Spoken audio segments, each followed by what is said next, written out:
for learning. So you're gonna take a deep breath in and exhale. And deep breath in and exhale. Deep breath in and exhale. Deep breath in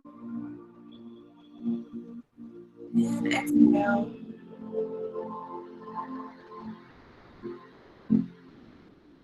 Breath in.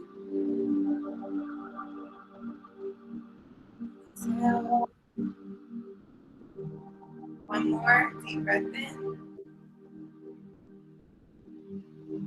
And exhale.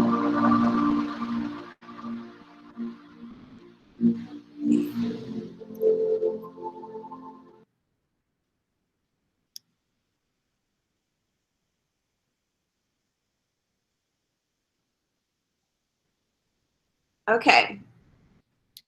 So, can you guys respond to this do now? You can either put it in the chat or you can say it verbally by putting a hand emoji or typing hand, and then we will let you know to unmute yourself so you can share. So why do people move or migrate? Luca has a hand. Luca, Okay. do you want to unmute yourself? There's usually there's usually a few reasons. One is economic pressure, two is a war, and three is forced expulsion. Awesome. Great job. Economic pressure, war, forced expulsion. Now, other than war, what might be another forced expulsion?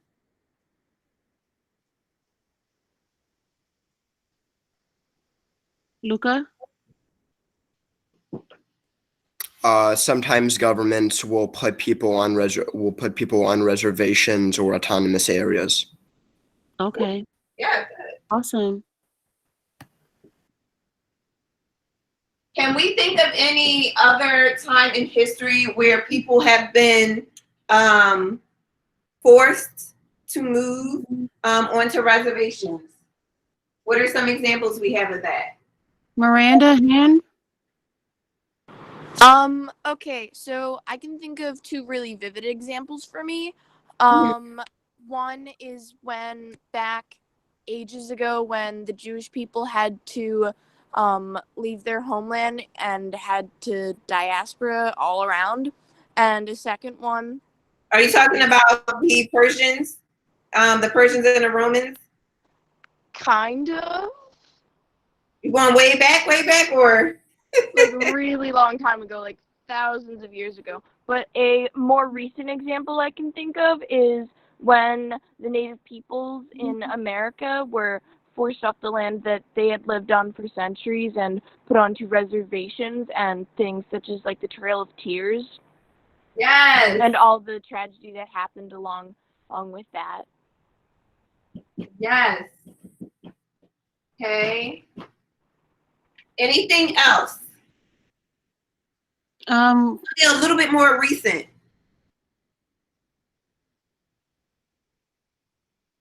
I'm surprised nobody's saying this in the time of Corona.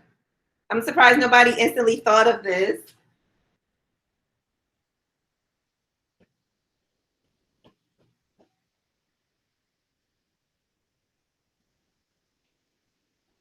The Japanese internment. Anybody ever hear that?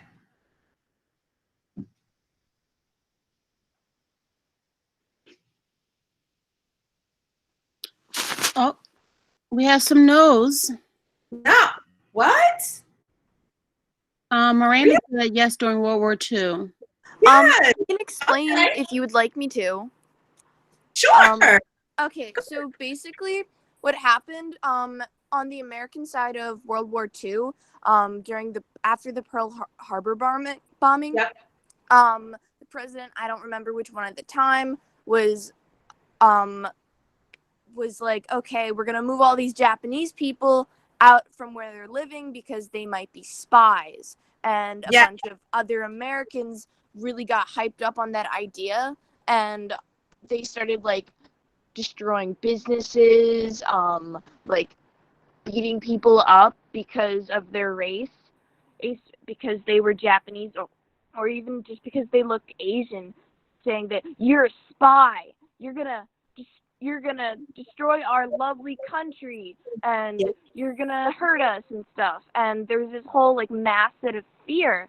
So all these people, they were moved to like internment camps during World War II, and it wasn't until like after, like way after the war, these people were able to move back to their homes. And even then, like the whole thing was that like all these, they were like pushed out of their homes, only allowed to bring certain things with them. Yep. And in the end, when they came back, all their stuff was gone. Everything was gone. Yes. Excellent job. Roosevelt was the president during that time period, and I believe James, you got that correct. This book, can you guys see me? I'm gonna stop presenting just so everyone can see. So this book is really important. This is it's called Fresh Fruit, Broken Bodies. We're reading this from my anthropology class. And the people that own this farm that this doctor/anthropologist is on observing migrant workers, the people that owned it, their land was taken during the Japanese internment. And the way that they were really smart, the way that they were able to hold on to their land is, oh, Miranda says we got this book. What class do you have it for, Miranda?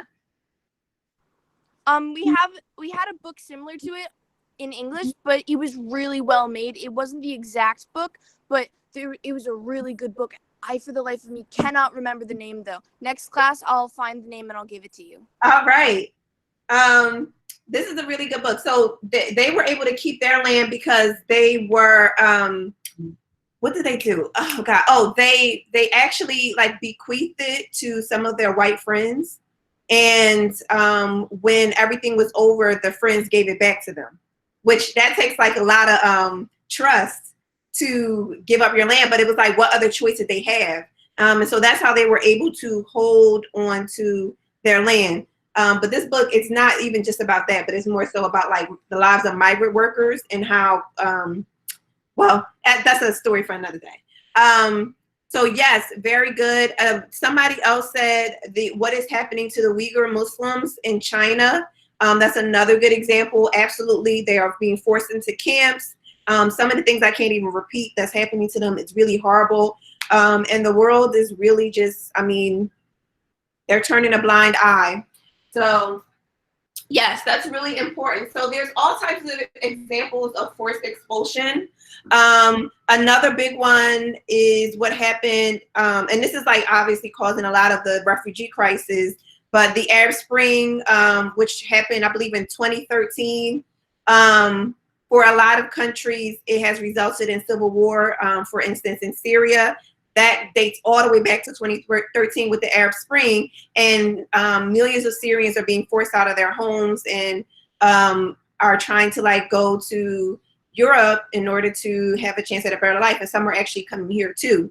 So these are all wonderful examples of migration, forced migration, and there's many more that we could talk about as well, like the Sudanese and the civil war that happened in Sudan.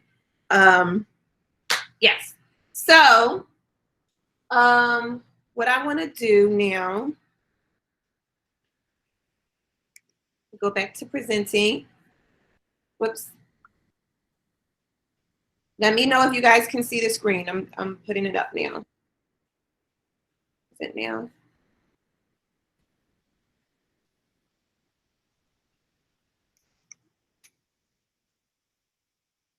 All right, so before we get started, I just wanted to give you guys a visual example of the Cornell notes. Many of you have it because Ms. Williams gave it to you in her class as well. This is the information here. So for those of you who are doing Cornell notes, if you're not doing them, don't worry about them. For my class, we will pick up again on May 4th.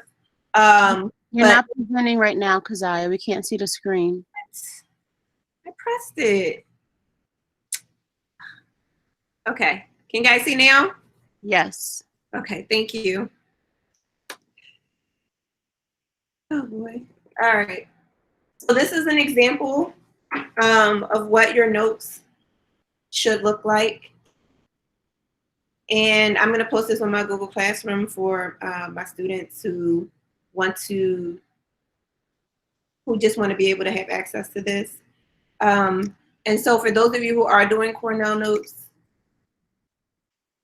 how did white supremacy affect society in different countries? Topic, Great Migration, and date is 4/27/2020. I cannot believe we're about to be in May.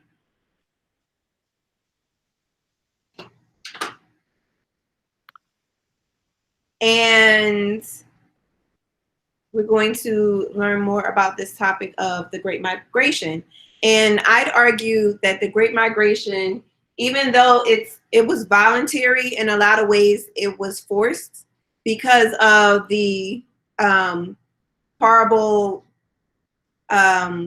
terrorist attacks by white supremacists on the Black community all around the South, and even in many instances in the North as well. So I would say it was voluntary, but a lot of people also felt like they had no choice. They felt like they were forced because they had to choose between either lose my life or going up north and try to make a better life. So if you were with us on Wednesday, you would have participated in a little activity that we did where students were able to click on the site, and the site includes interviews of people who participated in the Great Migration, people who left the South and came to the North, and they had to like report back on some of the things that they learned. And in particular, we watched one from Beulah Collins, who came from Maryland, and Miss Wood is a relative of hers, and she told us about that. So that should be enough time for you guys to get that down, hopefully. All right. So what do you know about the Great Migration? I'm thinking most of you know that people moved to a far place. People migrated because they were kicked out. We talked a little bit on Wednesday about people coming for better jobs, possibly the weather.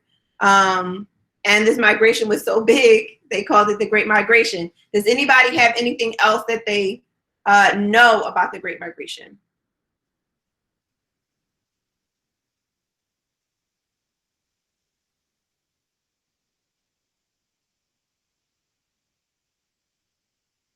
Is there anybody who has family members or relatives that participated in the Great Migration? James has his hand up. Okay, James, what's up? Hey, so one effect of the Great Migration is Black people moving into New York City sparked the Harlem Renaissance. Yes, yes, and we're going to talk about that. We'll get to that. Anybody else?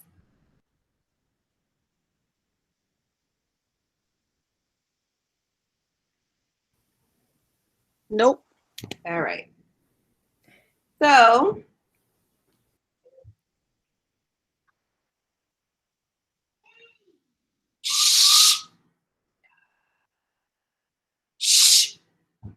okay.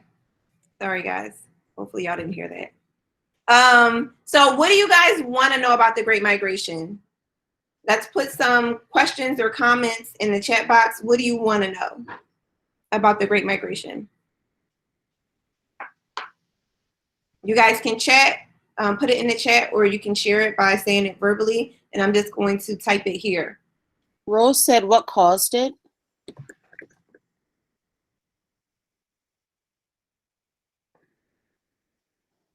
Edel wants to know the aftershocks from it. Ooh, that's a good question.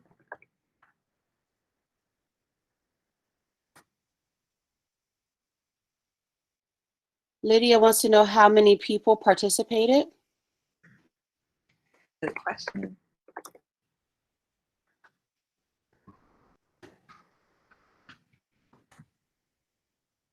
Joey wants to know why it stopped. That's a really good question with a very interesting answer.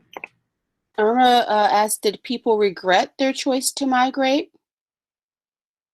Good question, Irma. Liv asks, where was it most common? Excellent. Okay.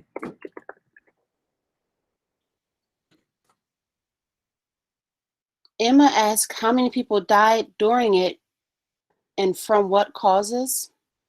Okay.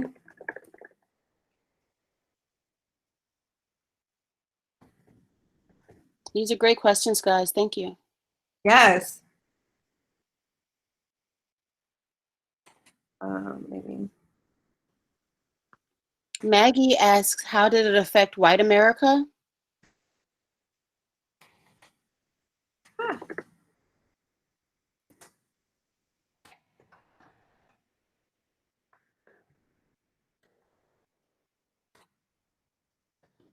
Irma Oh, asks, how did they migrate?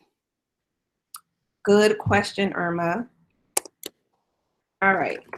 So we're gonna. Oh, we got another one. Yep. And Melina asks, how did people feel about it? Okay. And Miranda asks a similar question about the general opinion of the people who did migrate.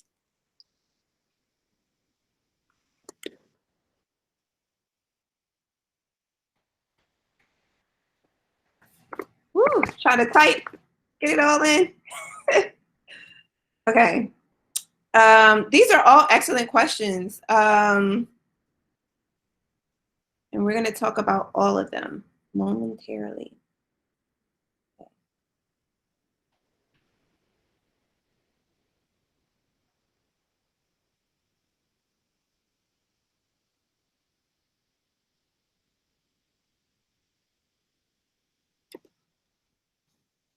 Okay.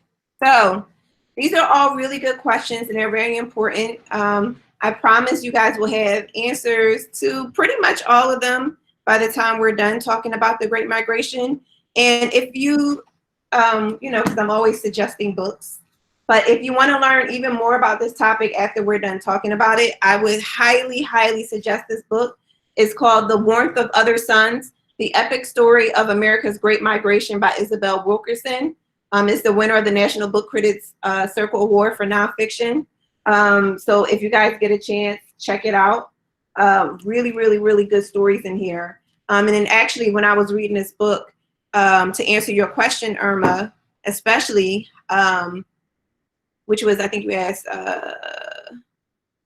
Which one was Irma's? Hold on. Did people regret their choice to migration? Their choice to migrate. That should be migrate. See, that's what happens when you're typing quickly. The answer is yes, they did. And I'll talk a little bit more about that in a second. So, all right. So the Great Migration, AKA the Great Northward Migration, was the movement of over 7 million African Americans from the South to the North. And let me put these up. So this spanned from 1960 to 1970, 1916 to 1970. And it's considered to have happened in 2 phases.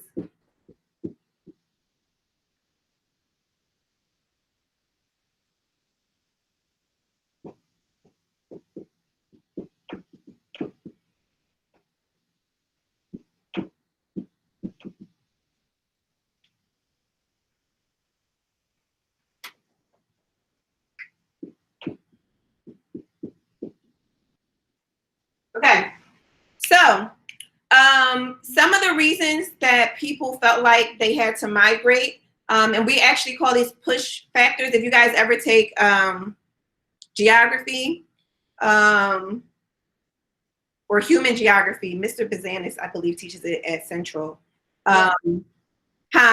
Yes, he does. Yes. It's a really cool course, and I got to teach it when I student taught at Central. And one of the things that they talk about is just something called push and pull factors. So what pushed people out of an area and then what pulled them into an area. So some of the push factors are disasters in Southern agriculture, Jim Crow laws, lack of public schools, interruptions due to planting season. So if you are down, if you're living in the South, your schools are going to operate on a schedule that rotates around farming, right? So you're missing weeks of school because you have to go and pick. And this is the case for a lot of Black people because many of them were sharecroppers and farmers. And race riots like we talked about in Tulsa, Oklahoma, also in Rosewood, Florida, prejudices in sharecropping. So for those of you who were not here, you might have missed when we talked a little bit about sharecropping, but that is the process in which a oftentimes white farmer owns a lot of land. And so what they would do is they would like rent out sections of their land and have Black people farm it. It was supposed to be like a mutual exchange wherein when the crop was ready, either Black people got to keep some of the crop and gave the other half to the people that they owned, that owned the land, or they were given some sort of compensation for the crops that they grew. Now, unfortunately, a lot of times what would happen is they would decide to either take the whole crop, find some reason why like they couldn't give them their money. They might say, oh, you owe me for equipment. You owe me for your rent is this much, so I have to take this amount to cover it. And in many cases, they wouldn't give an explanation at all. And so in a lot of ways, sharecropping was like an extension of slavery. For a lot of Black people, they were essentially working for free. They did not get what they were promised. So this was a huge problem in the South. And some of the pulls. So one of the things that's going to pull people northward is labor shortages as a result of World War I. And as you guys can see, most of the migration begins in 1916. I don't know if you guys can see the board. So with it beginning in 1916, it's going to start to ramp up as World War I continues. And a lot of times what ends up happening is in the North, a lot of the white men will go and fight in the war, Black men as well. But that meant that it left a lot of gaping holes in the job market. So a lot of Black people saw that as an opportunity to come up north. You also had newspapers like the Pittsburgh Courier and the Chicago Defender that actually encouraged workers, Black people, to move up north. And also you had we talked about Ida B. Wells last week, but you had people like Ida B. Wells, who was a prominent Black civil rights activist, encouraging Black people to come up north because they're saying if you come up north, then you're going to have better economic opportunity. If you come up north, you don't have to worry as much about being lynched, about being shot in your sleep by the KKK. So she actually, in particular, encouraged people in Tennessee to start to move north. And to someone's question that asked what was the reaction to it by white America, well, whites in Tennessee were, at first they didn't pay any mind, but as more and more Black people started to move, they got really nervous and they actually asked Ida to encourage Black people to stop migrating north because they were losing a lot of their workers. And she was like, should have thought about that before you started lynching us and doing the things that you did. So no, not doing it. Also, better education. They didn't have to worry about the education system rotating on that planter schedule, or the kids maybe just missing too much school because it was more regimented up north. Better resourcing in healthcare. You guys were here for the Beulah Collins interview. She talked about the fact that she was sick often and she did not have the access to healthcare that she needed down south. And so she had older siblings that had already came up north right here to Philadelphia, and she wanted to encourage, and they encouraged her to come up north, and they told her you'll have access to better health care, and she also had a son, and so she thought, oh, this is also a better education it'll be a better education for my son. So these are some of the push and pull factors that push people out of the north, push people out of the south, and pull them up north. And this is really important because you have, imagine 7 million people just up and deciding to move during the same time period. That was a huge loss for the economy in the South that was really still trying to recover from the Civil War. And when a lot of people came up north, unfortunately, they encountered some of the same things. Even though they did have better opportunities, they still encountered that same racism and white supremacy that was haunting them in the South. It was a little bit better, but not by much in many cases. Here are some of the main cities where Black people migrated to. And as you can see, a lot of them ends up being on the East Coast. You got Philadelphia, you have New York, Pittsburgh,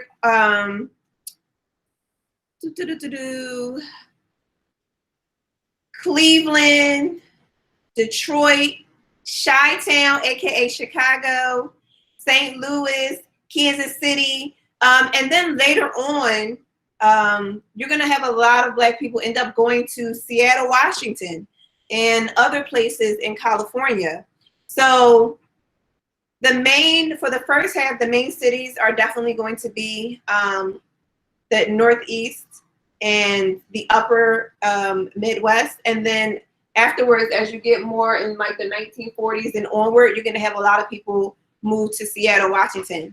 And I have some, oh, and these blue lines, these blue arrows, they show you like the path that people took, the routes that people took to get to the cities that they went to. Now, what we know about migration, and this is true for anyone, is that a lot of people are going to migrate to places where they already are represented in the population. And so, for instance, if we're taking it back to the present day, right, we get a lot of Chinese immigration here. And why is that? Well, we have a bustling Chinatown here, right? So people are going to move, Chinese people are going to choose Philadelphia as one of the cities that they can come to because they already have an established community. The same with the Orthodox Greek population. We have a huge Greek population here in Philadelphia. Why? Because there's already an established Greek population here. And this is the same for a lot of different immigrant groups. Palestinians, there's a huge Palestinian population in the Northeast. Why? Because people are migrating here from Palestine because they know, okay, there are Palestinians here. So it was the same thing with Black people during this time period, right? I am going to go where I know that I'm already represented. So Philadelphia in particular was a huge destination because there were already Black people here. And we know this from our study of the Underground Railroad. And we know that Philadelphia was a huge destination for the Underground Railroad. So I'm going to stop right now because I heard like a little chime, and I'm not sure if we have, is that a question or a comment? It's Miss Wood. Miss Wood, would you like to turn your mic on and share?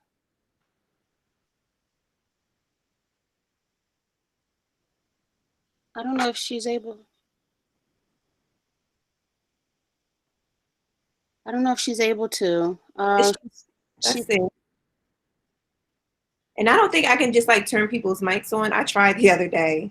No, she would have to turn it on. Yeah. But she said her dad's family migrated from Virginia around 1925 and settled in a small town called Dutchy, PA. Wow. Yeah, then as he became a young man and they were encouraged to go up north to Philadelphia for work.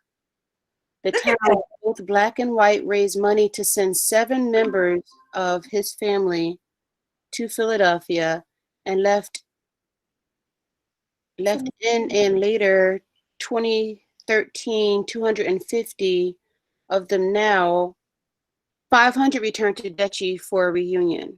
That's amazing. Yeah, living history. Oh my gosh. Wow. That is so awesome. Thank you so much for sharing. That's the Great Migration, 1925. Yeah, that's so important. Thank you for that. I'm always so grateful that you're in the class with us because you're just like a wealth of knowledge. It's like the best thing ever. And speaking of family reunions, so I am on my dad's side, first generation Great Migration, and on my mother's side, third generation Great Migration. So my grandmother came up from North Carolina. She was originally born in Wheeler, West Virginia. And my father came from Alabama. Choctaw. He was born in Choctaw County, Alabama. He actually ended up moving with some family to Tennessee. And then from Tennessee, he moved up north to Philadelphia. And when I asked him what made him move, he told me, I don't know. He was like, I got my paycheck. I walked to the Greyhound station. I went up to the bus driver. I asked him where he was going. He told me Philadelphia. He bought a one-way ticket, went to Philadelphia, and never looked back. And so these stories are really important to kind of get from your relatives, because you never know what your stories are. And so one of the other places, so he migrated to Philadelphia. A lot of other family migrated to New York, but there are hundreds of Ridgeways in Chicago. And this is actually a historical neighborhood in Chicago called Bronzeville. And we got to visit it this summer when we went back for our family reunion. And this is a statue. If you guys remember, I told you last week I was going to try to find a picture to show you guys of the Great Migration statue in Chicago. Because Chicago was one of the major cities where Black people decided to migrate during the Great Migration, they decided to commemorate that in this historic Black neighborhood called Bronzeville by building this beautiful Great Migration statue. And I don't know if you guys can see, but those are not feathers or scales on his body. Those are actually the soles of shoes. Anybody want to take a guess as to why this particular artist decided to put the soles of shoes, or the shoe soles all over the statue? Irma said because they walked. Okay, some of them did walk. Many of them drove. Many of them, like my dad, got on a bus. So it really just depended on how you were able. It just depended on how you were able to travel. For some portions of it, you might have had to walk, depending on where you lived, to get to your next destination. But really, the soles of the shoes just represent and highlight the fact that when you're traveling, you know, that's represented by like your feet, right? Using your feet to move. So this artist thought it was a great idea to kind of use the soles of our feet to represent the millions upon millions of Black people who migrated north. And that's my dad right there. So he was born in Alabama. Aww. And he was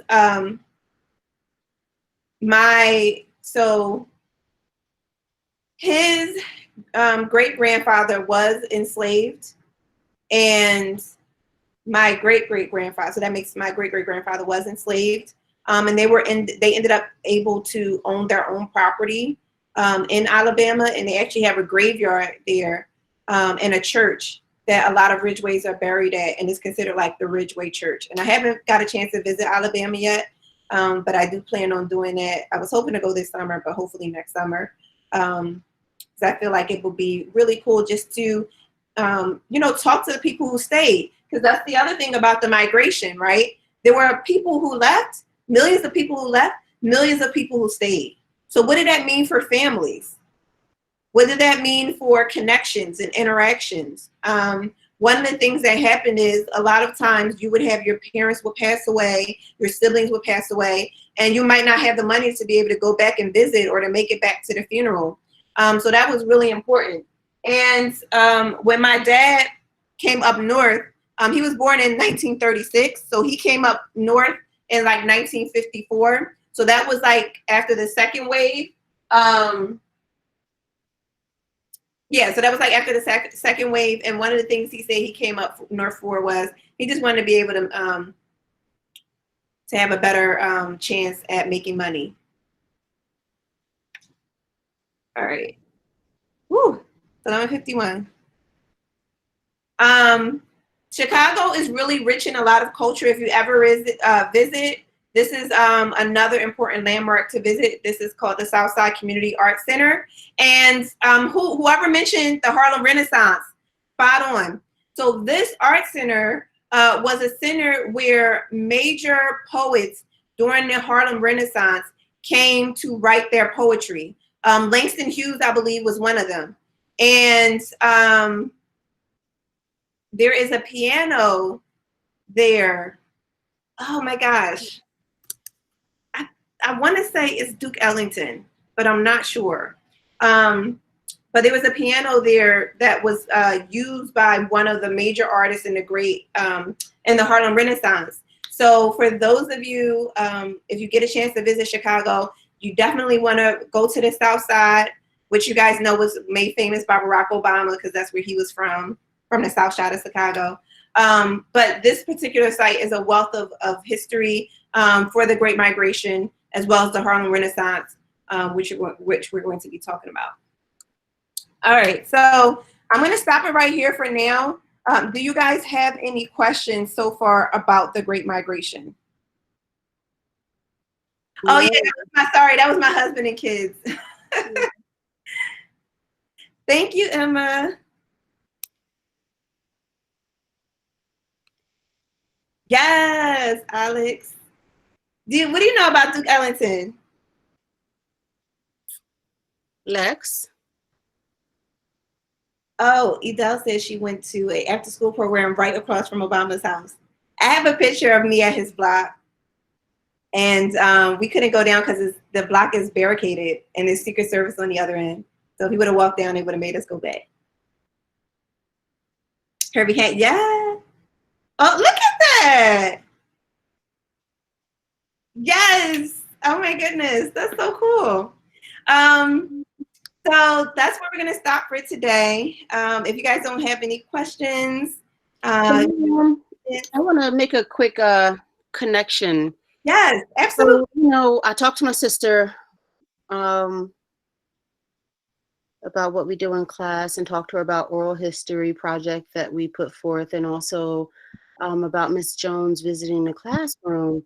And she just talked about how important that was, that, we get this history now, especially during the coronavirus, because we're losing a generation of older people to coronavirus, so many, that are passing. And what that means is that that history is going with them, that oral history, that family history is going with them. And so talk about how important it is right now to get in touch with and talk to, the elders in our family to get that history, especially with the coronavirus. Another factor she said is because we're not able to attend funerals because that's a gathering, and so funerals are held virtually too. And so a lot of, a continuation of that history takes place at the funeral and at the repast as we're sitting around those tables or at home, however you do it in your family, Well, you're so right.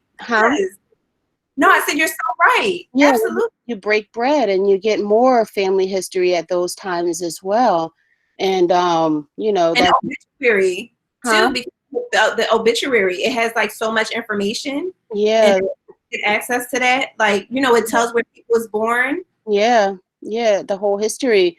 And so this history is being lost at this time. And so, it's very important right now that we get in touch with people, older people in our family, talk to them, make sure we keep them safe, first of all, because we don't want to lose them, so we have to make sure we keep them safe and don't expose them But yeah, it's very important to get that history now more than ever. Absolutely. Yes, thank you so much for that. And this also like a little FYI regarding Chicago. It was also founded by a black man. Yeah. The city of Chicago, just FYI. But Edel, yes, south side of Chicago. It's beautiful in Chicago, I will say that. Edel says she's biased. I've never been. I want to go. Oh, Kathleen said with the majority. Okay, and we will talk about that. How did they survive, or did they survive? How is it thriving now? So here's the little fun fact. Was it the majority? Huh? I Well, said, it wasn't the majority. yeah, it wasn't the majority. But there was a lot that left. I mean, actually, yeah, no, it wasn't a majority, because remember, even though it's 7 million, it's like it happens over the course of decades. Oh my God, I was about to say something. Oh, so a reverse migration is actually happening in the Black community. There are a lot of Black people in the North that are now moving back down South. I know a few people that have done that. My cousin being one of them, and another friend that I went to high school with moved back South. So the reverse is happening. People are doing it for a lot of reasons. Obviously, the main thing is economics, right? Economics drives pretty much everything. Houses are a lot cheaper in the South. You can get more for your buck, more bang for your buck, I should say. And then some people are doing it because they just want to be connected to their Southern family. And so you got things. Tyler Perry just built this huge studio in Atlanta. He plans on employing probably hundreds, thousands of Black people. Atlanta is considered like the Black Hollywood of the United States. So the job opportunities is calling. The economy is booming. The weather tends to be less harsh. So that's some of the reasons why a lot of people are moving back. Yeah. Oh, Ms. Williams putting them in there. There you go, Ms. Williams. Connect with family. Isn't Hollywood everyone's Hollywood? Yes, it is, James. But Atlanta is kind of known as like the Black Mecca. And a lot of production is happening in Atlanta that sponsors like Black shows, Black movies, which is really important, that our stories get told, and that's being done in Atlanta. So, yep, Tyler Perry. My mom's getting her PhD at university oh, nice. From New York to Georgia. See, look at that. A lot of Kathleen's family. Hollywood is very exclusive. Yeah, there's only like a few it people if you're a person of color, right? So if you're Asian, if you're Black, if you're Latino, there's only like a few it people that can be at the top, unfortunately. So, yeah, Ms. Williams, you have anything more to add? No, it's just that I don't know, with everything that's going, someone, on social media made a comment about because Georgia was reopening, and the industries that the governor was reopening were industries that Black people frequent, and as we know, the coronavirus is impacting Black people at a disproportionate rate. And so someone made the comment about, that's what we get for never leaving or moving down there, or something to that effect that they said. What? Yeah, and I was like, well, moving is a privilege. Let's just think about that. And not everyone has the privilege to leave an area when they want to. Everyone can just get up and leave. That's horrible. But that's I know. I mean, that's what happens when history is such a forgotten subject, or when people aren't teaching it right. People just don't understand. They don't understand, so they make things, unfortunately. There's a lot of comments. Like in the past, there have been a lot of yellow face for movies that involve Asian people. You are absolutely right, Miranda. That is so problematic. And blackface as well. That's why movies like Moonlight are important. Absolutely. Everyone should watch Last Black Man in San Francisco. That Minstrel Show, yes. Oh my God. And it talks about interesting side of race issues. Oh, I'm gonna have to check that out, Alex. Thank you. You're just a wealth of knowledge. Look at you. You guys are so awesome. So tomorrow, if you guys stick around, if you're able to come tomorrow, we're going to do a little activity regarding the Great Migration here specifically in Philadelphia. So what that was like, we're gonna, in particular, we're gonna talk about the YMCA, which was really important, the Black Church and the Great Migration, which was really important. What did Ms. Wood say? I missed it. She said that's why they want to open Atlanta as genocide. Yeah, because Yeah. because Atlanta is like it's majority Black population, and with them opening, even though the mayor is telling them like, please don't go out, please stay home, Black people are unfortunately it's proven that they're the highest at risk for dying or developing complications from the coronavirus. So it's like, yeah, don't like, whatever. Not whatever, but like, at this point is, what are you gonna do, right? Stay home if you can. That's a privilege. That is a privilege, absolutely. We need more diversity in movies. The Japanese Guy in Breakfast at Tiffany's. Oh my God. Oh, the movie 16 Candles. Yeah, we can go on and on about that. But it's so good to see you guys.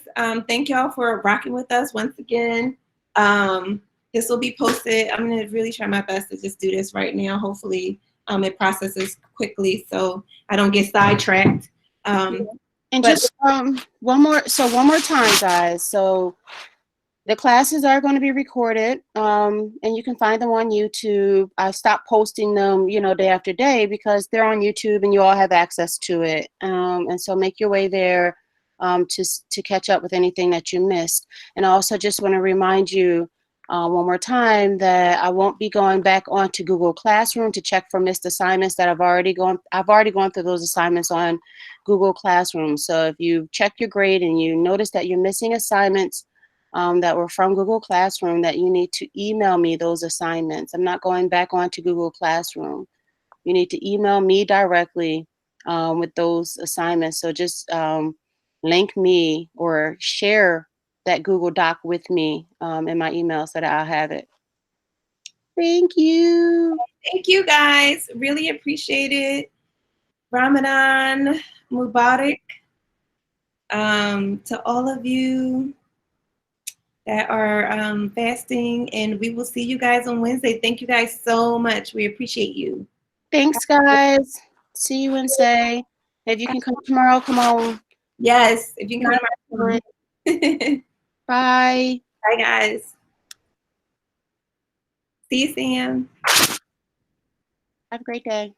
Oh, I gotta stop recording. There we go.